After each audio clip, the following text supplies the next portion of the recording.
Donald Trump's former chief strategist, Steve Bannon, has vowed to go to war against the president's opponents after being fired from his job at the White House. He's now returned to a senior role at the right-wing website Breitbart News. Mr. Bannon is the latest in a string of departures from the White House in what has been a turbulent few weeks. David Willis has more.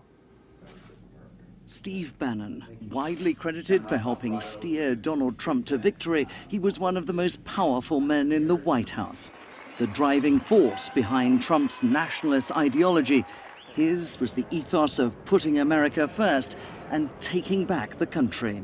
As economic conditions get better, as more jobs get better, they're going to continue to fight. If you think they're going to give you your country back without a fight, you are sadly mistaken.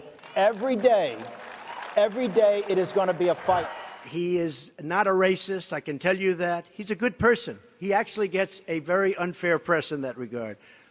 But we'll see what happens with Mr. Bannon. By the time Donald Trump had made that less than ringing endorsement of his special advisor earlier this week, the die was cast. Steve Bannon's clashes with more moderate forces in the West Wing, chief among them the president's son-in-law Jared Kushner and his daughter Ivanka, coupled with renewed accusations following the violence in Charlottesville that he harbored white nationalist sympathies, helped seal his fate. So too did the attention he sometimes received at the president's expense. This profile in Time magazine branded Bannon the great manipulator. Steve Bannon has now rejoined the right-wing website Breitbart News that he ran before leaving to join the Trump campaign a year ago.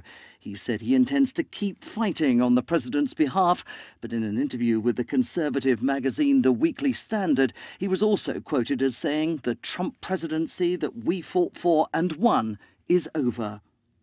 Gone, too, are a slew of Steve Bannon's former colleagues, leading members of the White House inner circle just 7 months ago who were either sacked or stood down.